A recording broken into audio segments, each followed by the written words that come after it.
Hello दोस्तों, स्वागत है आप सभी का आपके अपने चैनल कैश एडवाइस पर। ईपीएस के 78 लाख पेंशन धारकों की हुई मौज पेंशन को लेकर आई अभी अभी 10 मिनट पहले लेटेस्ट अपडेट सांसद की समिति ने पेंशन को लेकर यहां पर बहुत ही बड़ा एक बार फिर से नया अपडेट जारी किया है।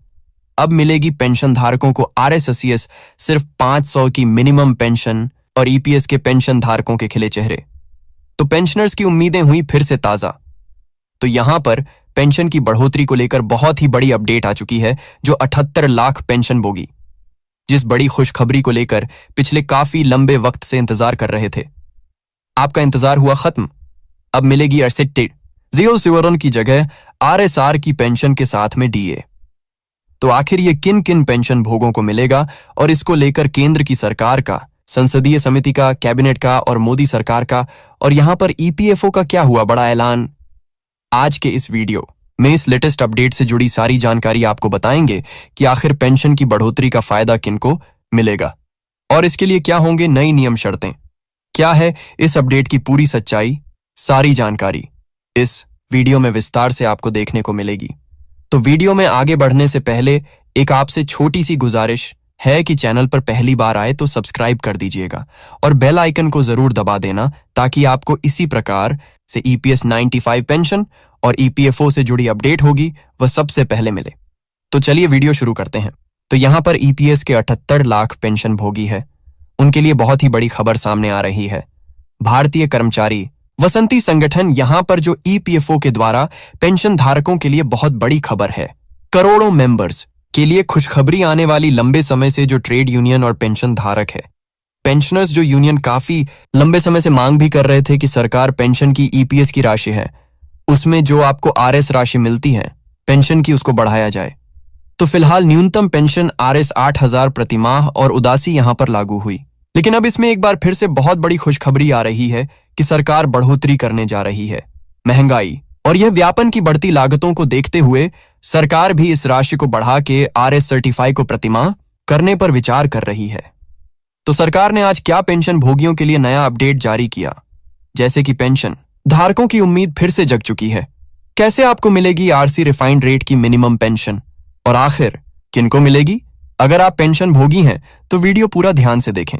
तो यहां पर पेंशन भव्य के लिए बहुत ही बड़ी खुशखबरी आ रही है कि जो ईपीएफओ की पेंशन की शुरुआत 135वीं से हुई थी, ताकि रिटायर्ड कर्मचारी हैं उनको भी एक नियमित आय, रिटायरमेंट के बाद बुजुर्ग लोग हैं उनको मिले, वह भी अपना जीवन यापन आसानी से कर सके। तो पिछले 11 सालों में पेंशन की राशि में कोई खास बदलाव और इजाफा कुछ भी नहीं हुआ है, जबकि महंगाई कई गुना यहां पर बढ़ चुकी है।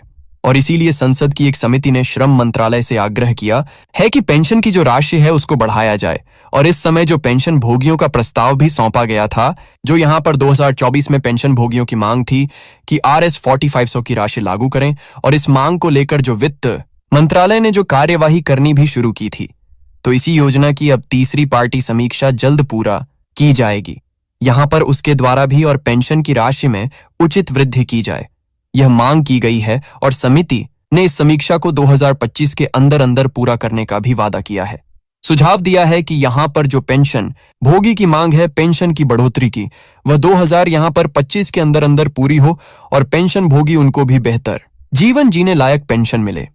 इसमें महंगाई के द्वार में आरएस 8,000 की राशि बहुत कम है और यहां पर पेंशन की राशि को सरकार आरएस 500 लागू करें।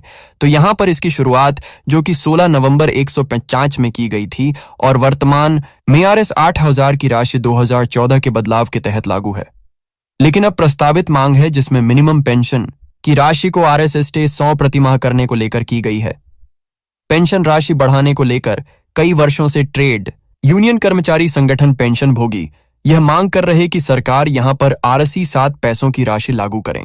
अब तीसरी पार्टी के द्वारा पेंशन की समीक्षा की जाएगी आरसी 500 के सुझाव को लेकर, और 2025 के अंदर अंदर इस प्रक्रिया को पूरा करने को लेकर भी सुझाव दिया गया है। यानी कि पेंशन भोगियों को 2025 के अंदर अंदर पेंशन की बढ़ोतरी का फायदा मिलने वाला है, ऐसा यहां पर सुझाव मिला है। और इसके यहां पर ईपीएस के 78 लाख के लाभार्थी सभी इसके फायदा उठा पाएंगे, यानी कि लाभार्थी होंगे 28 लाख पेंशन होगी। वह सभी तो रिटायर्ड कर्मचारियों को नियमित आय उपलब्ध करवाना इस योजना का मुख्य उद्देश्य है। और पेंशन के साथ में डीए की भी मांग की। कई पेंशन भोगियों के द्वारा यूनियन संगठन के द्वारा कि सरकार पेंशन की बढ़ोतरी के साथ में डीएनएस अलाउंस भी लागू करें और प्रस्तावित महंगाई के अनुसार समायोजित होगी। और इसमें पात्रता कि यहां पर बात करें तो जो पेंशन भोगी उनको 10 वर्ष का यहां पर योगदान करना होता है। अगर आप 10 साल के सर्विस कर चुके हैं और ईपीएफ के सदस्य हैं तो आप पेंशन के लिए एलिजिबल होते हैं। इसमें आपको 10 वर्ष तक का योगदान करना, सर्विस करना बहुत जरूरी होता है। नौकरी करना और ईपीएफओ के मेंबर को अब जल्द अच्छी खबर मिलने वाली पेंशन आपकी हो जाएगी आरएसएस थी 25। तो अब मिलने वाली जो आरएसएस U0 की पेंशन से आपको छुटकारा मिलेगा। कई वर्षों से यह मांग आपकी चली आ रही थी। तो वर्तमान में ईपीएफओ के सदस्यों को जो आरएस वजियों की प्रतिमाह पेंशन मिलती है 2014 से तय है, लेकिन अब उसमें बदलाव को लेकर यहां पर जानकारी आ रही है। सुझाव मिले हैं कि महंगाई और जीवन यापन की बढ़ती लागतों के कारण यह राशि है वह बहुत ही कम है।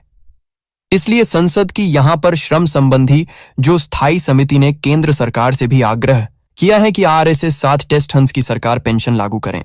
अगर इस प्रस्ताव को मंजूरी मिलती है और यहां पर आग्रह यहां पर मंजूर होता है समिति का, तो यहां पर पेंशन भोगियों की बल्ले बल्ले होने वाली है, क्योंकि आरएस 7500 की उन्हें हर माह यहां पर पेंशन मिलेगी, जो कि वर्तमान में आरएस 8000 की मिलती है। सरकार ने भी इस दिशा में कदम बढ़ाते हुए विचार करना शुरू कर दिया है। तो ईपीएस की जो पेंशन की मांग को लेकर तीसरी पार्टी भी समीक्षा शुरू कर दी गई, उसके द्वारा भी, जो कि 2025 के अंदर अंदर ये जो मांग है और समीक्षा पूरी होने की उम्मीद है। समीक्षा के बाद पेंशन की राशि में वृद्धि की सिफारिश की जाएगी, जिसके साथ ही पेंशन के साथ में महंगाई भत्ता डीए भी जोड़ा जाएगा और पेंशनर्स को महंगाई के अनुसार यहां पर राहत भी मिलेगी और अच्छी पेंशन मिलेगी, जो कि आरएस हाउस हीरो की तुलना में। तो कुछ यहां पर आरएस 3000 को लेकर भी सुझाव आ रहे हैं, लेकिन अभी सरकार ने आधिकारिक घोषणा नहीं किया है कि आज 3000 की पेंशन मिलेगी। अब इसको लेकर समीक्षा की जा रही है। यहां पर जो तीसरी पार्टी के द्वारा यह समीक्षा की जाएगी, पूरी होने के बाद यहां पर आपके लिए निश्चित राशि तय होगी कि आखिरी पेंशन भोगी 70 लाख ईपीएस के उनको कितनी न्यूनतम पेंशन मिलेगी, क्या इसके नए नियम शर्तें होंगे, तो सारी जानकारी यहां पर जो इसकी समीक्षा पूरी होने के बाद आएगी। लेकिन कुछ सुझाव मीडिया रिपोर्ट के अनुसार पेंशन की बढ़ोतरी को लेकर मिल रहे हैं, जिसमें इस तरह का दावा किया जा रहा है कि यहां पर R7P 500 की पेंशन लागू हो सकती है और ईपीएस पेंशन एज के पीछे की कई वजह भी हैं। महंगाई के अंदर यहां पर बढ़ोतरी के कारण भी पिछले 10 वर्षों में महंगाई में कई गुना की बढ़ोतरी हो चुकी है, लेकिन पेंशन धारकों की पेंशन की राशि में कोई बदलाव नहीं हुआ है। और पेंशनर्स की आर्थिक स्थिति के बारे में बात करें तो कम से कम पेंशन की राशि के कारण कई रिटायर्ड कर्मचारी आर्थिक तंगी का सामना भी कर रहे हैं। और ट्रेड यूनियन की मांग को लेकर बात करें तो कई ट्रेड यूनियन और पेंशनर्स के संगठन लगातार पेंशन राशि बढ़ाने की भी मांग कर रहे हैं। और सरकार की प्रतिबद्धता के बारे में बात करें, सरकार भी इसको लेकर विचार करें। सरकार ने भी इस मुद्दे को गंभीरता से लेते हुए समीक्षा प्रक्रिया शुरू कर दी है, क्योंकि पेंशन भोगियों के लिए एक उम्मीद की किरण जगी है। क्योंकि सरकार ने भी इसको लेकर समीक्षा शुरू की है, तो यहां पर आपको कुछ अच्छा जरूर मिलेगा पेंशन भोगियों को। पेंशन में तो वैसे में अब इसको लेकर समीक्षाएं बहुत सारी आ रही हैं और उससे जुड़ी अपडेट भी मिली है, लेकिन अभी कोई कंफर्म सरकार से ऑफिशियली कहे तो कोई आधिकारिक घोषणा नहीं हुई है कि आरएस से 75 पेंशन होगी और 3000 होगी, साथ में डीए मिलेगा या फिर आपको मेडिकल की सुविधा मिलेगी। तो अभी इन तमाम मांगों को लेकर प्रक्रिया जो कि समीक्षा में है, जो समिति के द्वारा यहां पर सुझाव दिया गया था, उसके बाद यहां पर तीसरी पार्टी के बाद यह पेंशन का मुद्दा जो कि समीक्षा के लिए पहुंचा है, उसके द्वारा समीक्षा कंप्लीट होने के बाद पेंशन भोगियों की पेंशन को लेकर आगे कदम बढ़ाया जाएगा। जैसा कि ईपीएस पेंशन आय की प्रक्रिया बारे में बात करें तो सरकार की योजना और समीक्षा प्रक्रिया मेन है। जो पेंशन का मुद्दा, सरकार ने ईपीएस की तीसरी पार्टी की समीक्षा, यहां पर जो पेंशन भोगियों की जो मांग थी और उनका जो प्रस्ताव है उसको यहां पर समीक्षा के लिए भेजा है, जो कि पहली बार हो रही है। और यह समीक्षा बाहरी विशेषज्ञों द्वारा की जा रही है ताकि योजना की वर्तमान स्थिति, वित्तीय स्थिरता और पेंशन की राशि में जो बढ़ोतरी के सुझाव भी दिए जा सके। कि संसद की स्थायी समिति ने श्रम मंत्रालय को यह समीक्षा को 2025 के अंदर अंदर पूरा करने का निर्देश दिया। 2025 के अंत तक यह प्रक्रिया पूरी होनी चाहिए। तो ये सुझाव मिला है जो कि पेंशन भोगियों के लिए एक रात भरा कदम होगा, जो कि काफी लंबे समय से मांग कर रहे थे कि यहां पर सारा की पेंशन के साथ में डीए मिले। तो आपकी डीए की मांग है, मेडिकल की मांग है, तो हायर पेंशन का जिन्होंने आवेदन किया है तो उनको तो हायर पेंशन मिलेगी। अगर आपने समय अवधि के अंदर यहां पर जो 31 जनवरी से पहले यहां पर आवेदन किया है हायर पेंशन का, तो आपको अपनी सैलरी के हिसाब से अधिक पेंशन मिलेगी। अगर आपने ये आवेदन नहीं किया है तो आपको यहां पर जो पेंशन की राशि है उसका भी बढ़ोतरी का फायदा मिलेगा। एसएससी समीक्षा का कंप्लीट होने के बाद सरकार के द्वारा अगला क्या कदम उठाया जाता है, उसके बाद यहां पर आपके लिए अपडेट होने वाली है। फिलहाल इस तरह की आज की यहां पर अपडेट सुझाव आपकी पेंशन को लेकर छोटी बड़ी ताजा अपडेट होने वाली है। अगर जानकारी उपयोगी लगी हो तो वीडियो को लाइक और शेयर जरूर करें। ऐसी ही महत्वपूर्ण सरकारी योजनाओं और वित्तीय फैसलों की जानकारी के लिए कैश एडवाइस को सब्सक्राइब करना ना भूलें। मिलते हैं अगले वीडियो में। धन्यवाद।